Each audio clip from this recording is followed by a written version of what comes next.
Kryetari i Partisë Demokratike Lulzim Basha i është përgjigjur ftesës së kryeministrit Edi Rama për të miratuar me konsensus reformën administrative territoriale, duke shprehur pa ekuivok gatishmërinë e tij dhe të Partisë Demokratike për të qëndruar deri në fund dialogut si vlerë dhe mundësi e pazëvendësueshme për ecjen përpara të reformave në vend. Por në përgjigjen publike, ashtu si ftesa e bërë nga kryeministri, Basha shpreh keqardhje që në letrën e dërguar nga Rama nuk ka të reja për te qëndrimeve dhe veprimeve të drejtanishme të mazhorancës në lidhje me këtë reformë. Teksa nënvizon se reforma kërkon si minimum konsensus politik dhe si optimum kushtetues e përfshirjen e publikut. Lideri i opozitës e quan të pakuptimt dhe të pamjaftueshëm konsensusin që kryeministri i ofron opozitës në komisionin parlamentar. Ndaj e fton kreun e qeverisë të shprehet qartë dhe publikisht për atë që e konsideron si pikë të vetme kyçe, nëse ai është apo nuk është për votimin me konsensus të kësaj reforme në Kuvendin e Shqipërisë.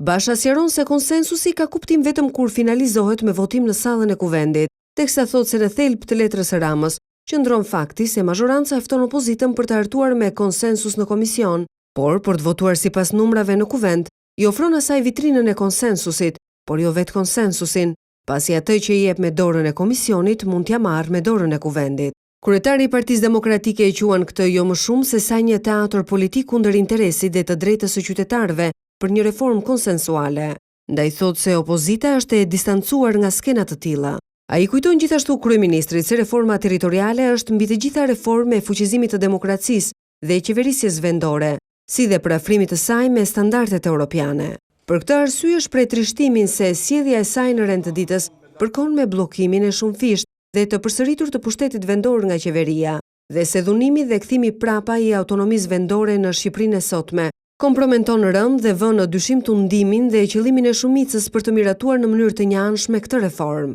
Basha shpreh shqetësime dhe për ngushtimin gjithnjë më kritik të hapësirës për opozitën në Kuvendin e Shqipërisë, arbitraritetin dhe fjalorin e padenjë, arrogancën e atyre që kanë për detyrë të përgjigjen për shqetësimet e opozitës. Por shprehet se opozita është e gatshme për t'u takuar në çdo nivel, për çdo problem në interes të vendit dhe demokracisë, në radhë të parë për 5 prioritetet e marrjes së statusit dhe hapjes së negociatave me Bashkimin Evropian, si një interes suprem kombëtar, por edhe për reformën administrative territoriale. Ai kujton gjithashtu kryeministrit se 84 votat që ai thotë se i mjaftojnë për ta miratuar reformën, por që nuk i përdor pasi kërkon konsensusin e opozitës, nuk i ka fituar në zgjedhje, por i ka bërë pas zgjedhjeve. Lideri i opozitës e mbyll letrën e tij duke theksuar se vetëm pranimi i konsensusit do të bënte të mundur që takimi i kërkuar nga kryeministri të mos ishte një rilexim sy më sy i letrave që Rama ka preferuar t'i shkëmbejnë publikisht.